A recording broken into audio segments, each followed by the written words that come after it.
E aí, meu amigo e minha amiga concurseira, tudo bem? Pessoal, vamos continuar aqui a nossa aula sobre direitos e garantias fundamentais, tá bom? Lembrando que esse vai ser nosso terceiro bloco. No primeiro bloco, eu expliquei ali alguma parte introdutória sobre direitos e garantias fundamentais. No segundo bloco, a gente viu os direitos relativos à vida, à igualdade e à liberdade. Então fica faltando mais dois, que no caso é a segurança e a propriedade. Nesse bloco vamos ver somente da segurança, porque ele é um pouco extenso, certo? E no próximo bloco falaremos sobre a propriedade, tudo bem? Então vamos lá. Então pessoal, antes de a gente começar, queria pedir para vocês aquele velho favorzinho, ó. Curta, inscreva-se e compartilhe aqui, pessoal, o nosso canal. Dá essa força aqui pra gente, para que a gente possa continuar oferecendo videoaulas gratuitas para que você possa ser aprovado no seu tão sonhado concurso público, certo? Então vamos lá, pessoal, sem mais delongas, vamos começar aqui a nossa aula sobre direitos e garantias fundamentais e, no caso, vamos trabalhar hoje a questão da segurança, ok? Então, para quem não me conhece, sou Ian Gentil, serei seu professor de Direito Constitucional aqui hoje, tranquilo? Então vamos lá, pessoal, tranquilão. Turma, só recapitulando, ó. Já vimos a vida, a igualdade e a liberdade. Hoje é segurança, depois a propriedade. Lembrando, pessoal, que esses aqui são os direitos e garantias individuais e coletivos. Eles são espécies dos direitos e garantias fundamentais. Então, uma questão de prova que pode vir cobrando para vocês. É correto afirmar que direitos e garantias fundamentais são gênero, tá certo? É correto afirmar que direitos e deveres individuais e coletivos são espécie, tá certo? Então, pessoal, cuidado. Os direitos e garantias fundamentais são gêneros. Os outros que vêm depois dele, ou seja, estão inseridos dentro dele, são espécies, que no caso é o grupo dos direitos e deveres individuais e coletivos, o direito de nacionalidade, os direitos políticos, os partidos políticos e os direitos sociais. Todos esses 5 são espécies do gênero direitos e garantias fundamentais, beleza? Então vamos falar hoje sobre a segurança. Pessoal, lembrando, essa segurança aqui no caso não é segurança pública. A gente não está falando de prender ninguém, de polícia, nada disso. Isso aqui se trata de segurança jurídica. Isso aqui, pessoal, é que permite que você tenha um julgamento justo, que você tenha o direito de se defender perante alguma coisa com relação à justiça. Tudo bem? Então, não é segurança pública. Segurança pública é outro tópico, vamos ver mais lá na frente, tá bom? Então, vamos lá. Começando aqui, pessoal, ó, como eu falei agora há pouco, refere-se o quê? A segurança jurídica e não segurança pública. Cuidado com essa segurança aqui, pessoal, não é segurança pública, de novo. Que no caso é o seguinte, pessoal, que nós vamos ver aqui com essa questão da segurança. Vamos ver a inviolabilidade de domicílio, a inadmissibilidade de provas ilícitas, a gratuidade das certidões de nascimento e de óbito, a segurança das relações jurídicas, o devido processo legal, o contraditório e ampla defesa, a inafastabilidade da jurisdição, a celeridade processual, petições e certidões, o tribunal do júri, importantíssimo isso aqui, cai muito em prova, crimes imprescritíveis, inafiançáveis, suscetíveis de graça e anistia, também cai muito isso aqui, vamos matar aqui de uma forma simples e objetiva, prisão civil por dívida, a extradição, olha só, extraditar, direito à informação e publicidade das atos processuais. Então, pessoal, eu sei, é bastante coisa, mas calma. Alguns tópicos aqui a gente vai matar rapidinho, facinho. Outros são mais longos, mas outros são curtos. Então, a gente vai tentar agilizar aqui o máximo possível de uma forma didática, não vai ser corrido, vai ser de uma forma didática para que você entenda o conteúdo, tá bom? Então vamos lá, começando aqui, pessoal, vamos trabalhar meramente a inviolabilidade do domicílio. Pessoal, é o seguinte, a sua casa é domicílio inviolável, então ninguém pode entrar nela sem o seu consentimento, tá bom? Mas lembrando, pessoal, os direitos são absolutos, esses direitos? Não, não existe nenhum direito absoluto. Recapitulando, não existe nenhum direito absoluto. Então tem exceções? Temos exceções, tá bom? Então vamos lá, ó. A casa, compartimento habitável, é abrigo inviolável, não podendo nela adentrar sem o consentimento do morador. Pessoal, o termo casa, ele é bem abrangente. Aqui a gente pode pegar a casa normal, um quarto de hotel, um escritório, o local de trabalho de alguém, um trailer, tá? uma barraca de acampamento. Então, esse local que serve para habitação são considerados casa, tá bom? E se alguém entrar nela sem o seu consentimento, estará cometendo um crime, tá? Mas tem exceções que a pessoa pode entrar sem o consentimento do morador. É isso que vai cair na prova de vocês, essas exceções, tá bom? Então vamos lá, pessoal, flagrante delito, quando o cara é pego com a boca na botija. O cara cometeu um crime e a polícia pegou o cara na hora, em flagrante delito, tá bom? Pessoal, o flagrante delito, ele vale tanto para o dia como para a noite. Então, no caso de flagrante delito, a polícia pode adentrar na casa da pessoa tanto no dia como à noite, certo? Desastre, também no dia ou noite. Tipo, uma casa está pegando fogo e tem uma pessoa lá dentro da casa que não consegue sair. Quer dizer que para entrar na casa dessa pessoa, você vai precisar de uma decisão judicial, de uma autorização da justiça? É lógico que não, pessoal. Nesse caso aqui, a pessoa pode invadir a casa para salvar a vida de outra pessoa, tudo bem? E no caso de desastre, também pode ser ou durante o dia ou durante a noite, ok? Prestação de socorro, também durante o dia ou durante a noite. Qual a diferença de desastre para prestação de socorro? Fácil. Prestação de socorro é o seguinte, a pessoa está na casa, a casa não está pegando fogo. Mas vamos supor que a pessoa sofreu um infarto e ela está lá agonizando e você está do lado da calçada e fala, eu não vou entrar na casa que tem que ter autorização judicial. Nada disso. No caso, se for prestar socorro para alguém, você pode entrar na casa da pessoa sem um consentimento, tá bom? E também vale para o dia ou noite. E temos aqui a cereja do bolo, pessoal. Isso aqui cai muito em prova. A determinação judicial. Então, no caso, a pessoa pode entrar na casa de outra por intermédio da justiça, mas nesse caso aqui, pessoal, é somente durante o dia, tá bom? Então, a prova vai falar, durante o dia e noite. Não, não, não, não, não. A determinação judicial é somente durante o dia. Os outros, o flagrante delito, o desastre e a prestação de socorro, podem ser durante o dia ou à noite. Cuidado com a determinação judicial, pessoal. Muito cuidado mesmo, ok? Vamos lá. Professor, o que é o dia e o que é a noite para o direito? Olha, a banca não cobra horário, tá bom? Por nível de prova nosso, a banca não vai cobrar o horário. Mas só por curiosidade, atualmente é adotado o horário de 5 da manhã até as 10 da noite. É muito complicado esse negócio de horário, tá bom? Então, por isso que a gente fala que é somente durante o dia. Tranquilo? Vamos lá. Só uma observação rapidinho. Imagine que durante o dia, né, determinação judicial, a pessoa entrou na casa, tá? E o tempo vai se estendendo e chega à noite. À noite, ele vai ter que sair da casa? Não, pessoal. Como ele entrou durante o dia, os trabalhos podem se estender durante a noite. O que não pode é entrar à noite, tá bom? Vamos lá. Sigilo das comunicações. Vamos lá, pessoal. São invioláveis os seguintes tipos de comunicações. Então, pessoal, aqui é para evitar que as pessoas, outras pessoas, né, tenham acesso a informações que não é da conta dela. Vamos dizer isso aqui. Então, o que é inviolável? Correspondência, a cartinha, tá bom? Não pode abrir sem autorização do dono. As telegráficas, no caso não é muito comum, mas quando você passar no concurso, você vai receber uma coisinha chamada telegrama. No telegrama está dizendo assim, vem meu filho, venha assumir seu tão sonhado cargo público, tá bom? Então, pessoal, muitas nomeações acontecem por telegrama, tá bom? Vamos lá. Comunicação de dados, inclusive os telefônicos. Nesse caso aqui, pessoal, são as contas de telefone, tranquilo? E as comunicações telefônicas, no caso, as ligações mesmo, tá bom? Então, pessoal, os dados aqui são as contas telefônicas e as comunicações telefônicas, no caso, são as ligações, tá bom? Então, isso aqui é inviolável, tem exceção, aí é que está o negócio. Observação. O sigilo das comunicações telefônicas não é inviolável em duas hipóteses, pessoal. No caso, qual é a primeira hipótese? Por meio de determinação judicial, ou seja, a justiça vai autorizar o famoso grampo no telefone, tá bom? Então, comunicações telefônicas aqui, é por meio de determinação judicial. Mas isso aqui é para pegar qualquer tipo de conversa? Nada disso.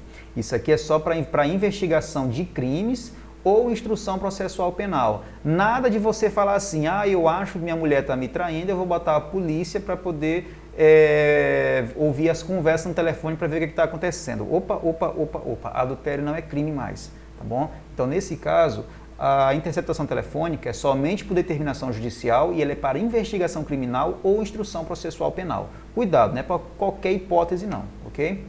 De acordo com a interpretação do STF, as outras formas também podem ser quebradas através de quê? Determinação judicial. Então, pessoal, a determinação judicial ela é tão forte, mas tão forte que ela pode quebrar qualquer um desses aqui, ó. Não só a telefônica, tá bom?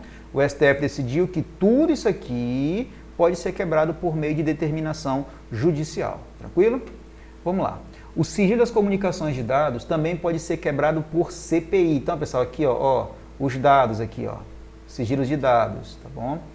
Eles podem ser quebrados tanto por determinação judicial, como também pela CPI, que no caso é a Comissão Parlamentar de Inquérito, tá bom? Então, segundo o entendimento do STF, a CPI tem poderes investigatórios iguais às autoridades judiciais. Então, de novo, pessoal, a CPI é para dados, comunicação de dados, certo? E a determinação judicial é para todos aqui, tranquilo? Vamos lá. Segundo o STF, a gravação da conversa por um dos interlocutores não é quebra de comunicação.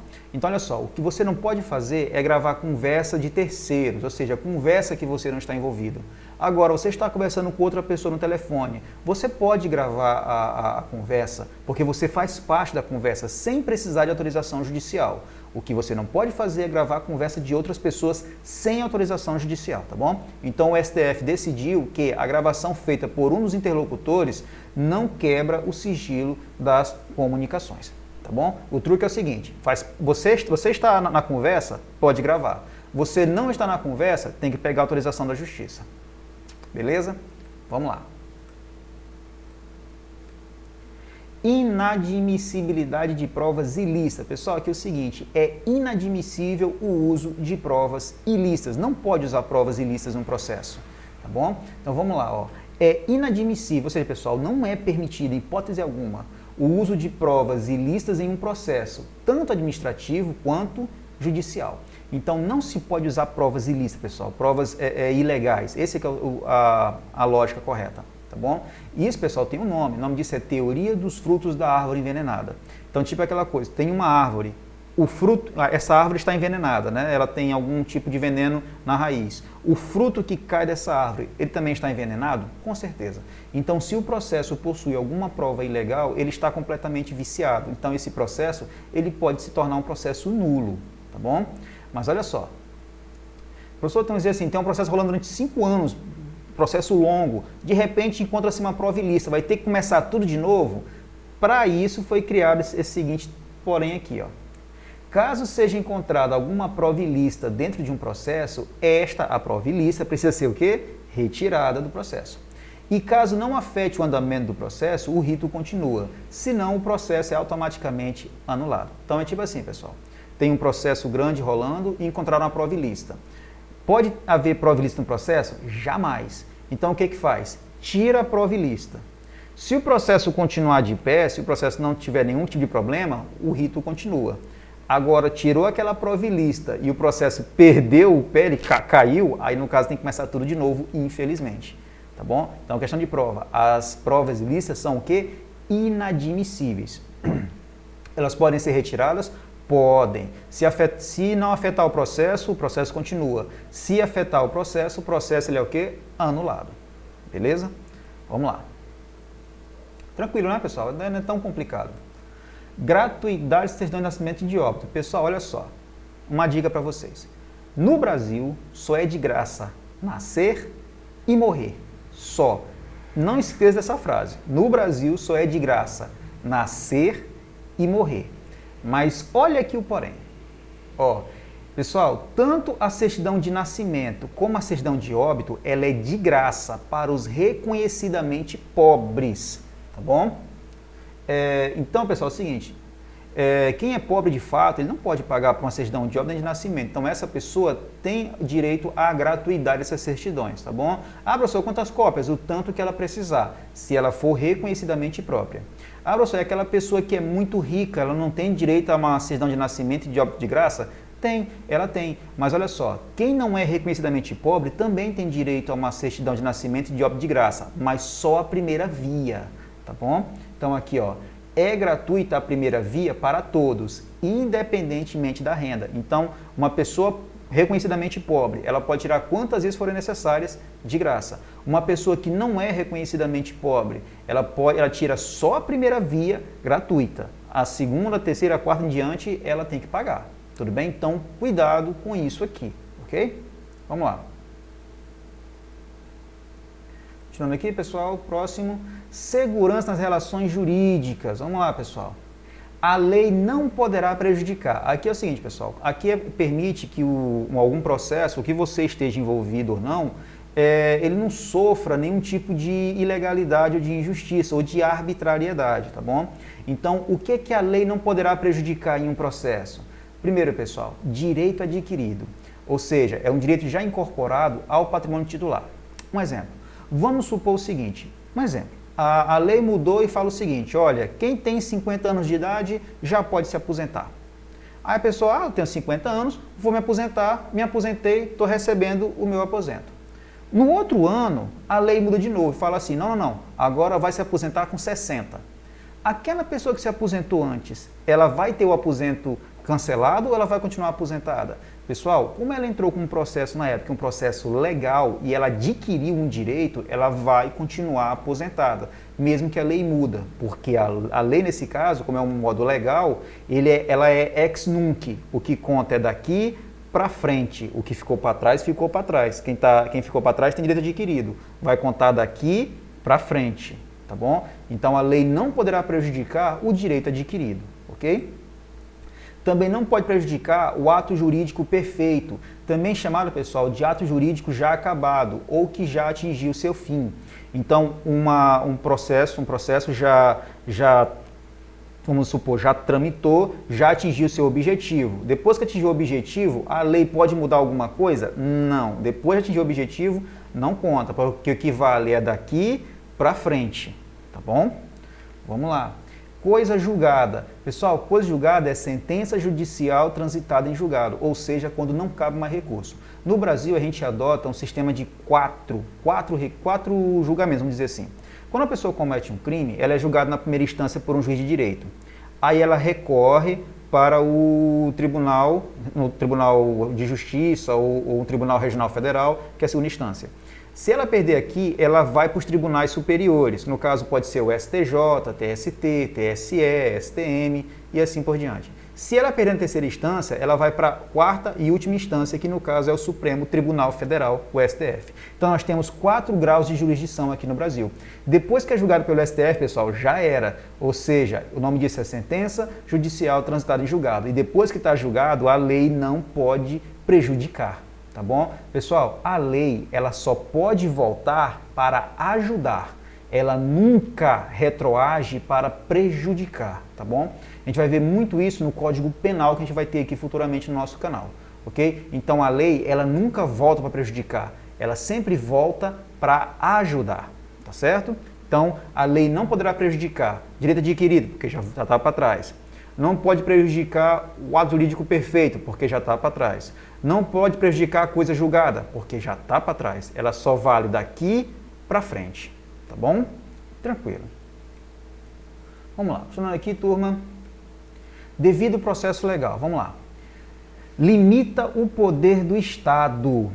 É a garantia da pessoa passar por um processo legal antes de ser condenada. Pessoal, aqui é para, no caso, evitar arbitrariedades contra alguém que está sendo processado. Se você pegar, digamos aqui, bem assim, lá no século XV, XVI, século bem antigo mesmo, tinham os reis.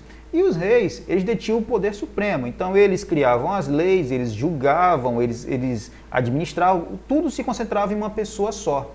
Tá bom? Então, nesse caso, acontecia muita injustiça. Então, devido ao processo legal, permite uma limitação do poder do Estado nesse caso. E a pessoa tem que ser julgada de uma forma justa, de uma forma processualmente legal. Tá bom? Vamos lá. Então, aqui, pessoal, esse devido processo legal, ele cabe tanto para processos administrativos como para processos judiciais. Tá bom? Então, o devido processo legal é um processo administrativo ou judicial justo, adequado, que respeite direitos e garantias individuais. Então não vai ser julgado de qualquer jeito, a pessoa não vai estar lá de qualquer jeito, tem que ser respeitado os direitos e garantias individuais. E no caso é vida, igualdade, liberdade, segurança e a propriedade. tá bom? Vamos lá. E também decorre da presunção de inocência. Então, pessoal, aqui é o seguinte, todo mundo é inocente até que se prove o contrário. Ah, professor, mas tem a filmagem mostrando o cara com a boca na botija. Não importa, enquanto não acabar o julgamento, o processo, a pessoa, ela é presumidamente inocente, tá bom? Então, o nome disso é presunção de inocência. Todo mundo é inocente até que se prove o contrário. Tranquilo? Beleza, vamos lá. Continuando aqui, pessoal, isso é um pouquinho maior, né? Vamos lá, contraditório e ampla defesa. Aqui, pessoal, é o seguinte, se você tiver a chance de participar de um tribunal do júri, participe, é interessante.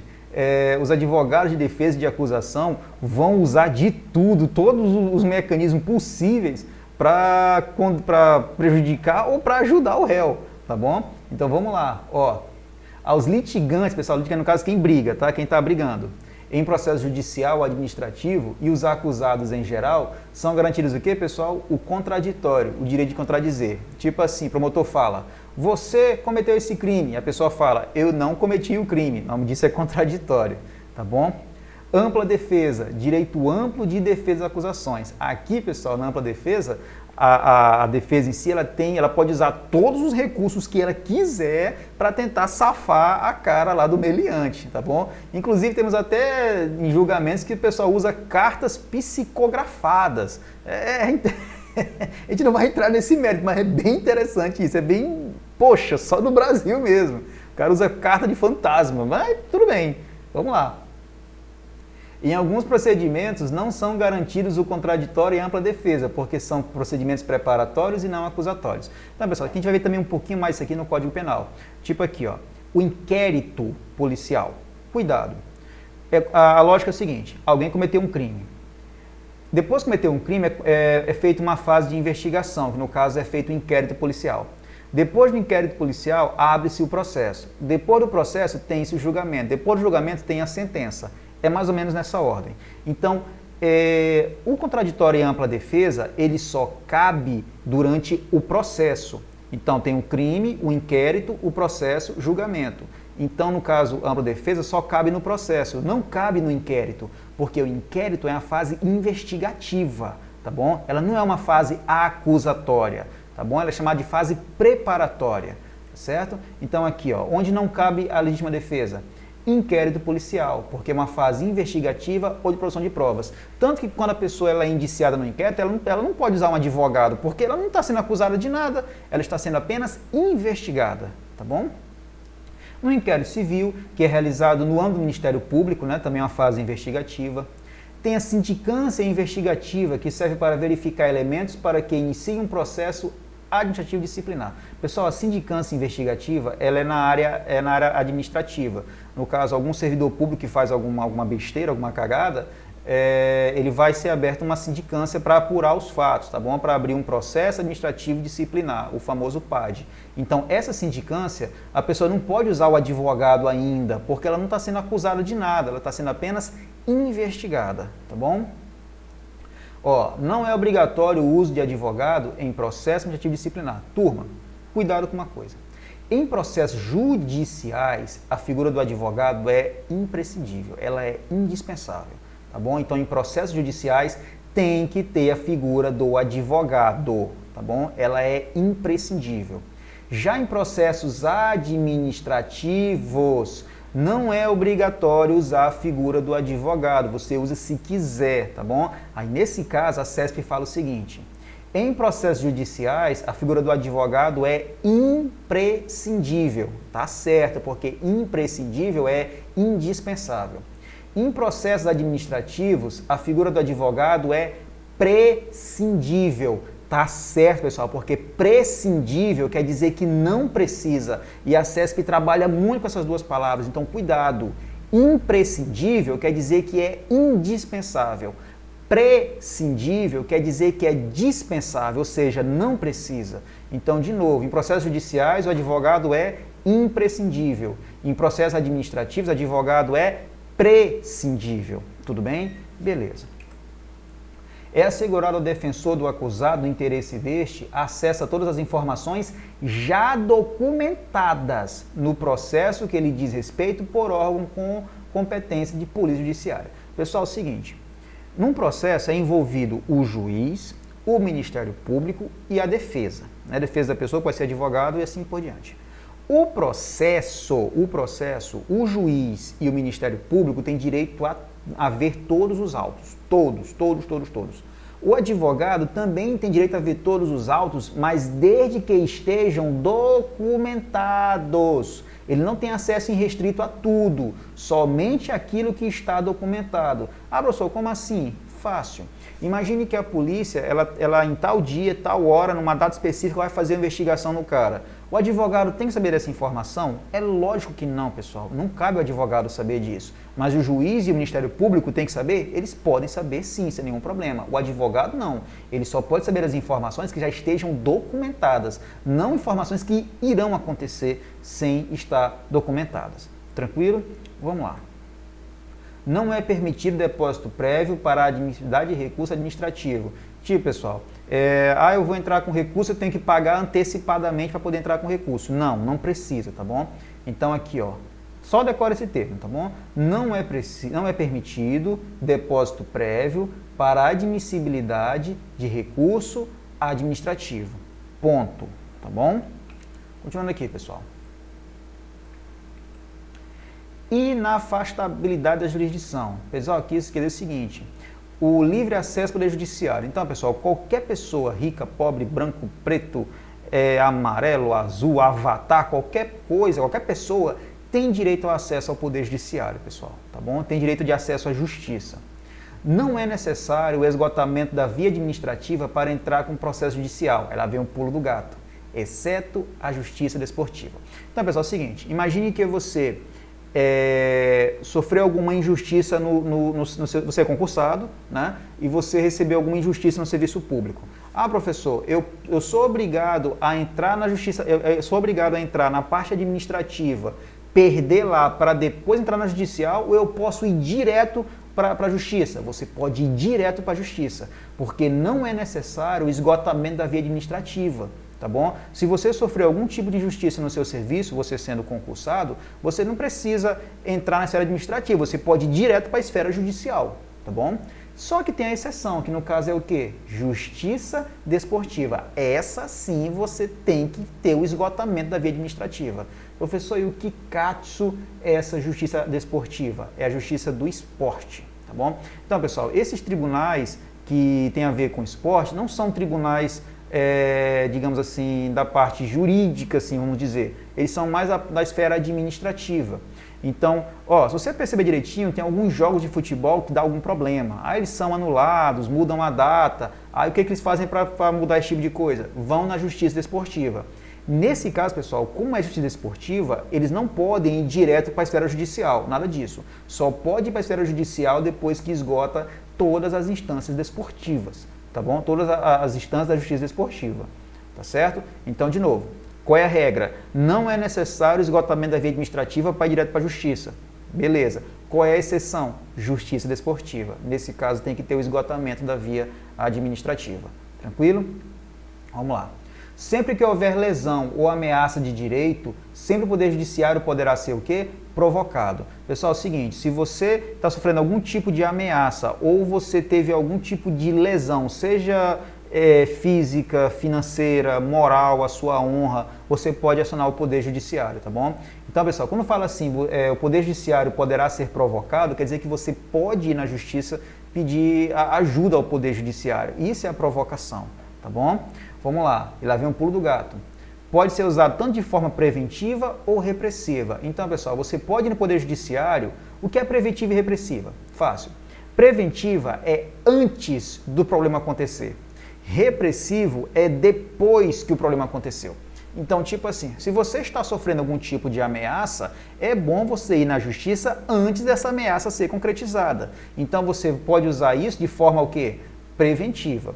Ah, você sofreu alguma ameaça e resolveu não fazer nada. De repente, a ameaça foi concretizada. Depois que problema aconteceu, aí você vai acionar a justiça. Aí, nesse caso, vai ser de forma o quê? repressiva. Então, preventiva é antes do problema, repressiva é depois do problema. Tranquilo? E lá vem, pessoal, não esqueçam disso, o Poder Judiciário não age de ofício. Pessoal, quer dizer que o Poder Judiciário não vai agir por conta própria, essa é a regra principal. O juiz está bem aqui na rua e vê um cara sendo roubado. Alguém assaltou uma pessoa e levou os bens. O juiz vai dar um dia de prisão ali para o cara automaticamente? Não é obrigado, não. Ele não vai agir de ofício, ele só vai agir se ele for o quê? Provocado, se a pessoa for lá no tribunal, dizer, olha, eu fui roubado, tal, e assim por diante, né? Quer dizer, a pessoa nem vai lá, vai na polícia primeiro para depois rolar o processo lá no Poder Judiciário, tá certo? Então, pessoal, o Poder Judiciário não age de ofício, ou seja, ele não vai agir por conta própria, ele tem que ser o quê? Provocado, não esqueçam disso, tranquilo? Vamos lá, observação. Com relação à justiça esportiva, de novo, o Poder Judiciário só poderá ser demandado após o esgotamento das instâncias da justiça desportiva regulado em lei. De novo, pessoal, a regra é, não precisa ter esgotamento da via administrativa para entrar na justiça, com exceção da justiça desportiva. Essa sim tem que ter o esgotamento da via administrativa para poder entrar na via judiciária. Tá certo? Beleza. Continuando aqui, pessoal. Celeridade do processo, celeridade processual, isso aqui é muito bonito no papel.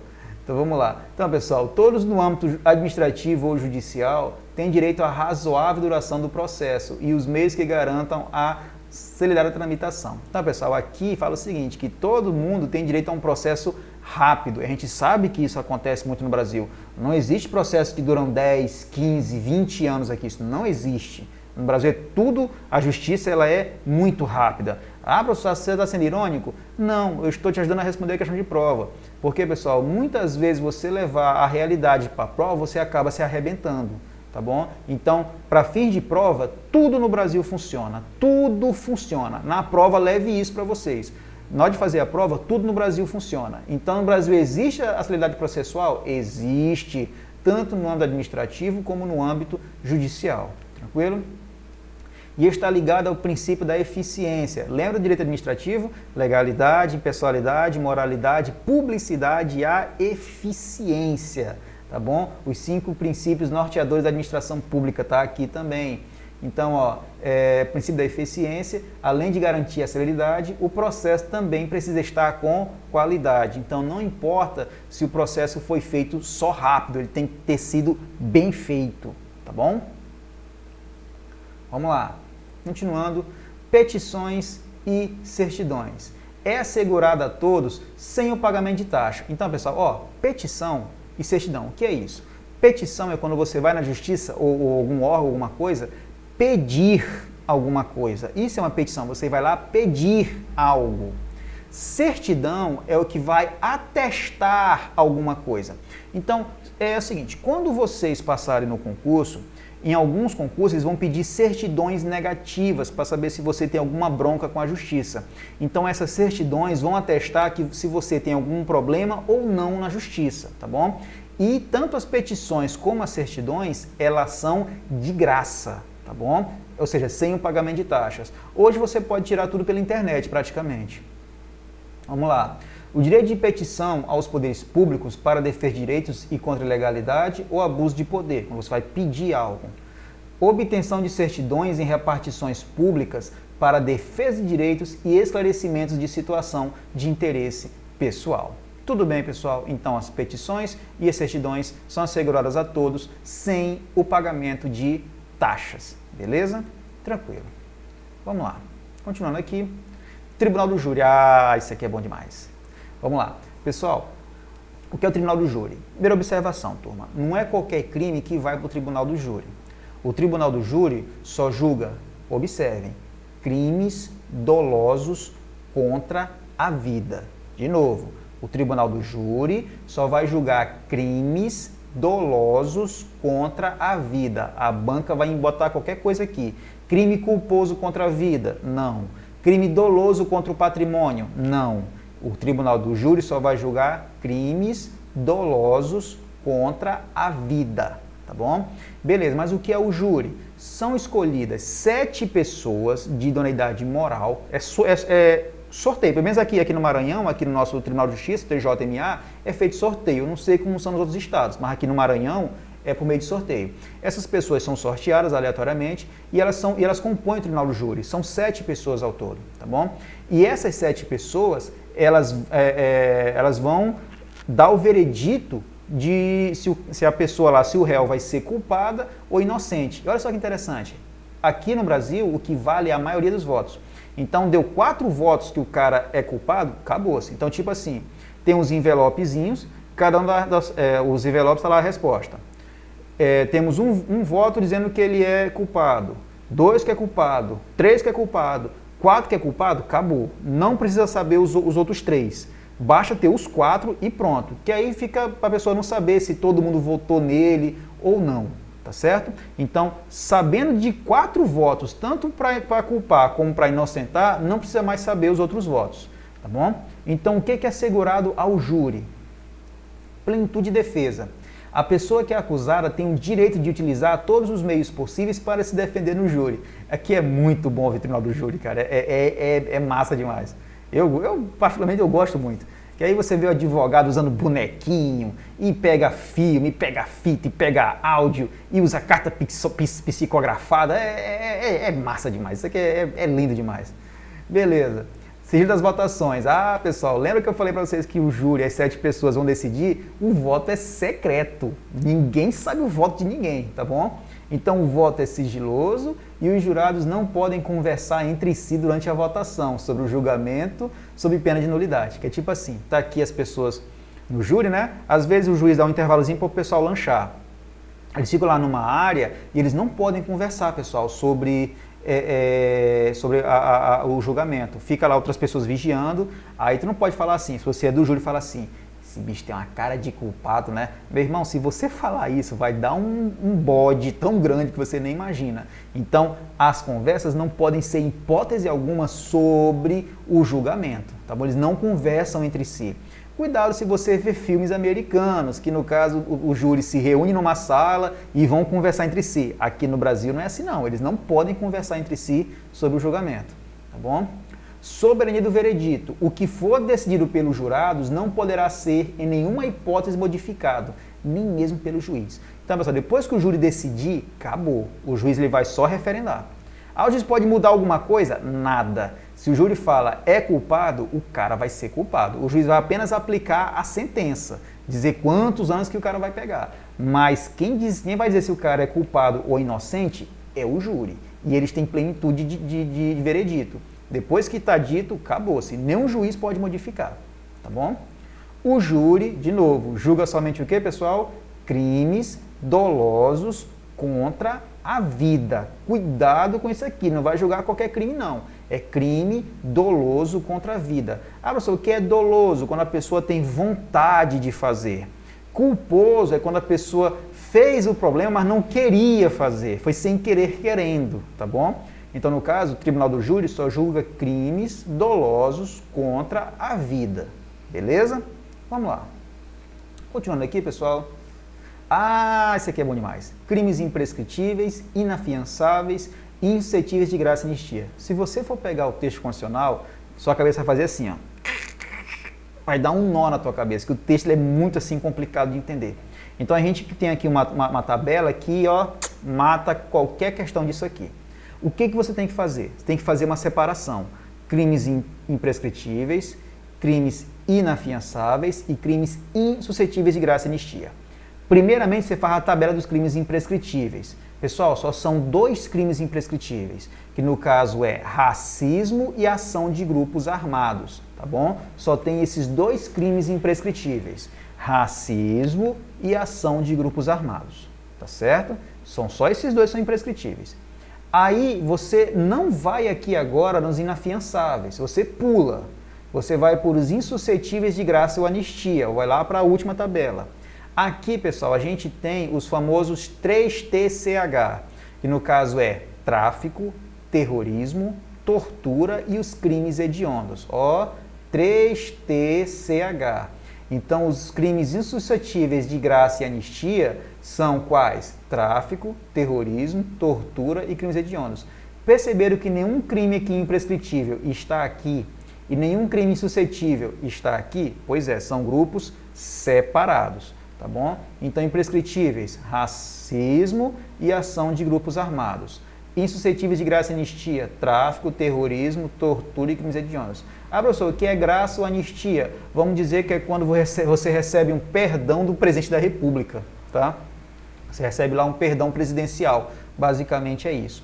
Tá, e os inafiançáveis? Esse é o mais fácil.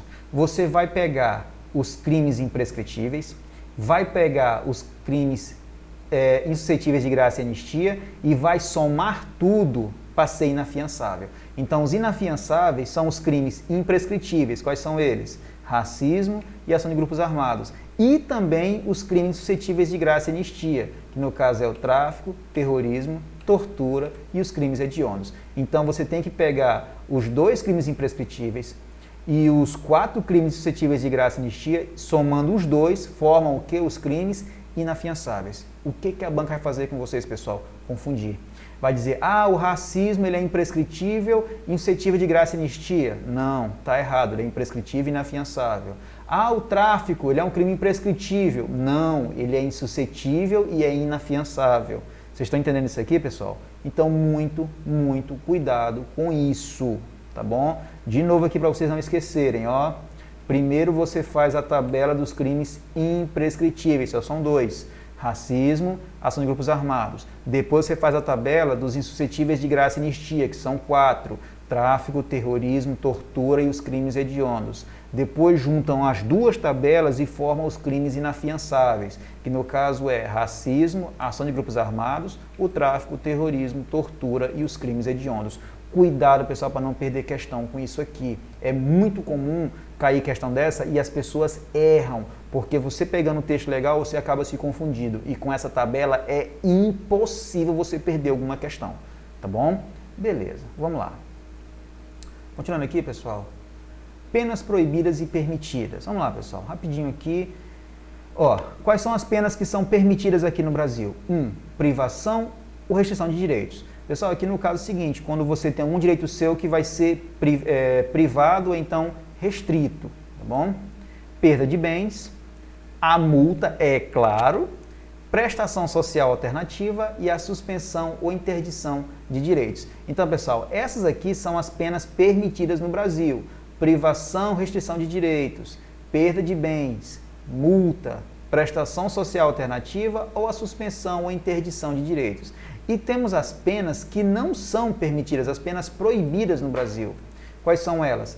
Pena de morte, mas tem a exceção, né? Salvo em caso de guerra declarada. Já até falamos isso lá no comecinho. Então, pessoal, é o seguinte, cai na questão de prova. Existe pena de morte no Brasil? Sim, existe pena de morte em caso de guerra declarada. Aí cai na prova assim, a pena de morte é proibida no Brasil. Se cai do jeito que está aqui, está errado. Ela tem que falar assim, ó. A pena de morte é proibida no Brasil, salvo em caso de guerra declarada. Tem que ter esse texto todinho. Se a banca falar que a pena de morte é proibida no Brasil, só assim, limpo e seco, tá errado, porque tem a exceção. Tá bom? Beleza. Continuando aqui, pena de caráter perpétuo, não pode também, prisão perpétua no Brasil. Trabalhos forçados, o cara... pessoal, não confunda trabalhos forçados com aqueles trabalhos dentro da prisão que o cara ganha algum dinheiro. Aqui o cara vai trabalhar sem ganhar nada, o cara vai quebrar pedra no sol quente, vai cavar buraco no sol quente. Aqui é trabalho forçado, diferente daquele trabalho remunerado dentro da cadeia. O cara vai consertar a cadeira, vai aprender um ofício, ali é outra coisa, porque ele recebe por isso e em alguns casos tem até diminuição de pena, tá bom? Ao repetir trabalho, perdão aqui, repetir trabalhos forçados de novo, desculpa. Nós temos aqui banimento, né, que é expulsão forçada de brasileiros. Não pode, pessoal, não pode banir brasileiro do país, não pode banir brasileiro do país, tá bom?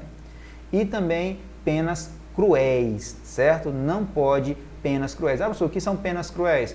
O cara ficar amarrado de ponta cabeça pelos pés. Porra, aí é uma pena cruel, praticamente uma tortura, ok? Então, beleza. Então, quais são as penas permitidas no Brasil? Privação, restrição de direitos, perda de bens, multa, prestação social alternativa, suspensão ou interdição de direitos. E as proibidas, morte salvo em caso de guerra declarada, penas de caráter perpétuo, trabalhos forçados, banimento e as penas cruéis. Tranquilo? Vamos lá. Prisão civil por dívida. Olha só que interessante. De acordo com a Constituição, não haverá pena de prisão civil por dívida. Pessoal, aqui é o seguinte, antigamente, antes de 88, se a pessoa estava te devendo, você poderia mandar prender a pessoa, que legal. Ah, o cara está me devendo uma grana, o que que eu...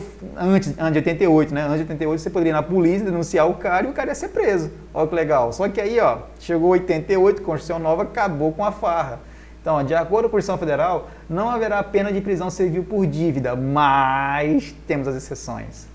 Salvo o devedor de alimentos de caráter voluntário e inexcusável, a famosa pensão alimentícia, que se você dever funciona, que é uma beleza. É a única pena no Brasil que acontece rápido, tá bom? Quando você está devendo a pensão alimentícia, então é devedor de alimentos de caráter voluntário e inexcusável. E a do depositário infiel. Isso é o que o texto constitucional fala, pessoal. Então, no caso, ó, não é permitida a prisão civil por dívida. Qual é a exceção? Do devedor de alimentos e do depositário infiel. Aí lá vem o STF para bagunçar a brincadeira. O que o STF decidiu? Decidiu que é ilegal a prisão do depositário infiel. Só desse aqui que é ilegal, ó. Só depositário infiel em qualquer modalidade. Quem decidiu isso? O STF. Mas a Constituição fala que pode. E agora? Temos um problema.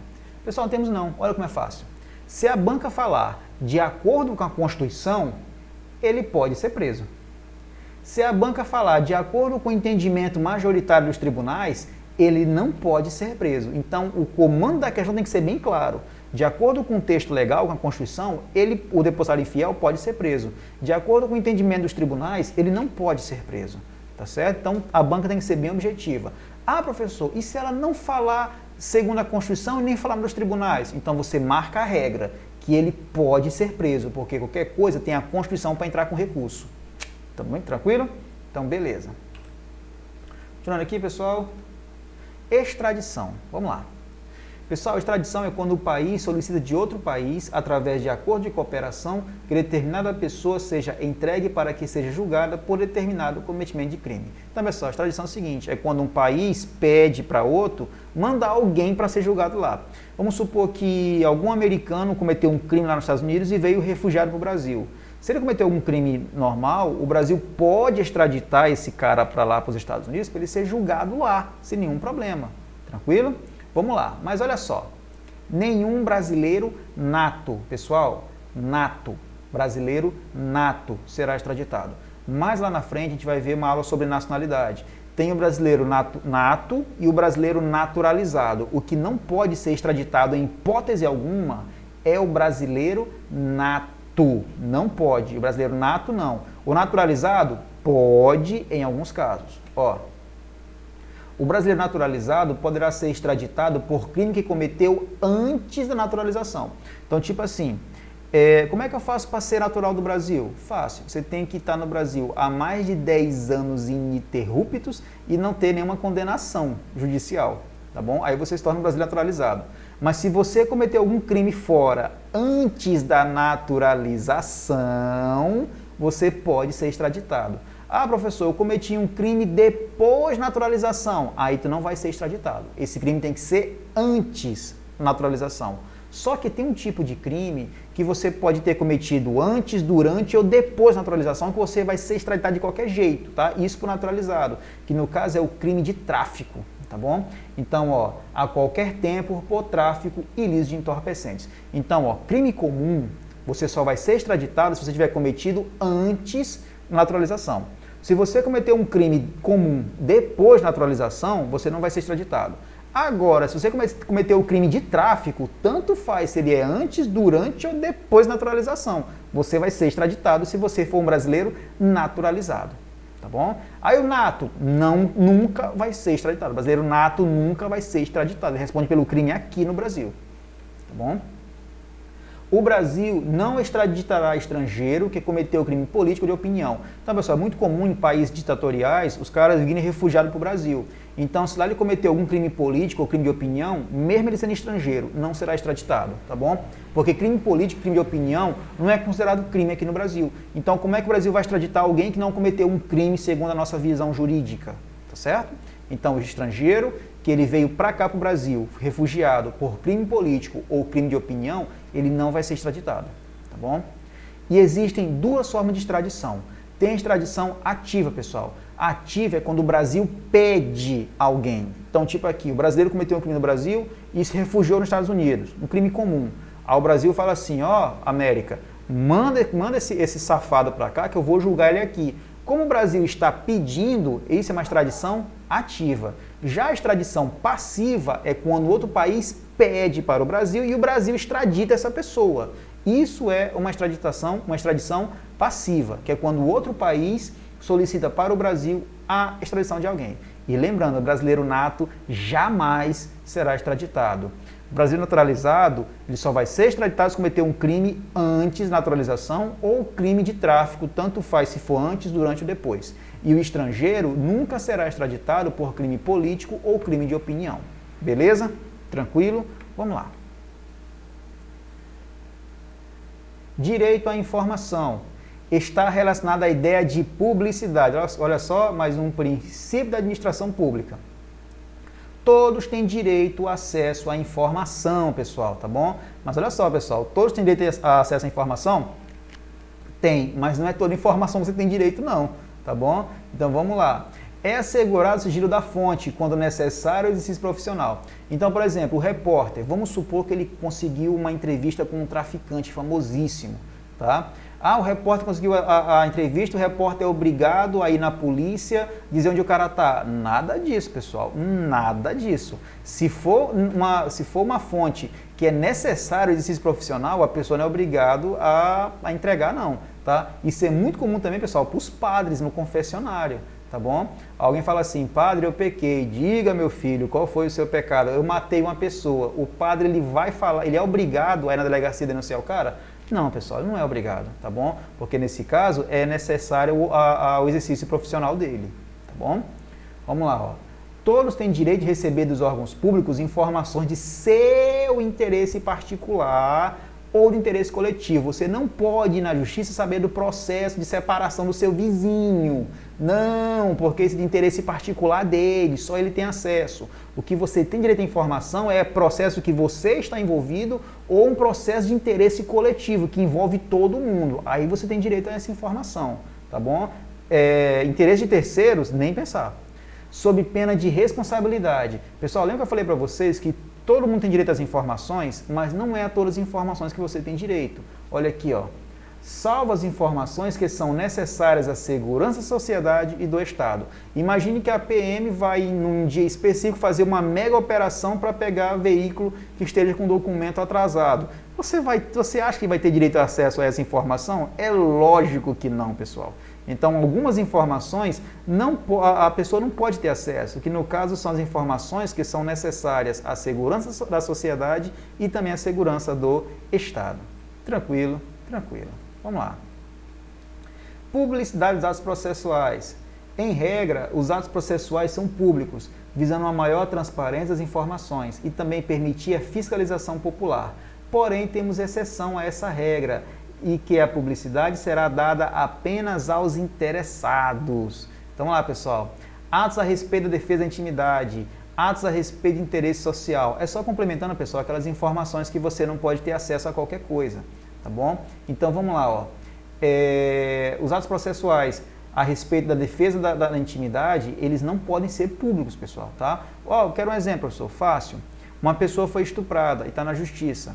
E ela não quer que essa informação seja disponível para todo mundo. Ela fala, ó, juiz, eu quero que isso aqui corra em segredo de justiça, porque é uma coisa muito íntima minha e eu não quero que todo mundo saiba que eu fui estuprada. Tá bom? Então, nesse caso, atos a respeito da defesa da intimidade não vai ser público, tá bom?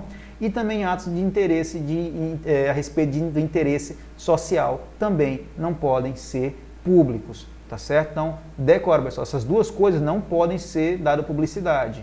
atos a respeito da defesa da intimidade e atos a respeito do interesse social. Tranquilo? Então, pessoal, finalizamos aqui a parte da segurança, lembrando que aqui é segurança jurídica, não é segurança pública, muito cuidado com isso aqui, tá bom? Então aqui no caso tem a respeito mais com a questão da justiça mesmo, tá certo? Na próxima aula, no próximo bloco, a gente vai trabalhar o nosso último direito individual e coletivo, que no caso é a propriedade. Ele é até curto, tá? Essa segurança é o mais longo mesmo, ok? Então, pessoal, espero que vocês tenham gostado dessa aula. Ela foi um pouquinho longa, mas é assim mesmo, faz parte da brincadeira, ok? Então, pessoal, só pedindo aqui de novo para vocês, ó, curta, inscreva-se e compartilhe nosso canal, turma. Dá essa força aqui para a gente continuar fornecendo videoaulas gratuitas para vocês, ok? Então, vamos lá, pessoal, a gente finalizou aqui nosso conteúdo. Quero agradecer vocês por ter segurado aqui até esse final da aula, é um pouco longo, mas é assim mesmo. Tá? Então, pessoal, boa sorte para vocês, estudem bastante, façam exercícios, façam bastante simulado, que um dia vai dar certo, pessoal, ok? Prometo para vocês que em breve a sua aprovação em um concurso público vai ser uma realidade, tá? Então, pessoal, mais uma vez agradeço a todo mundo, fiquem com Deus, forte abraço e valeu, turma, até a nossa próxima aula.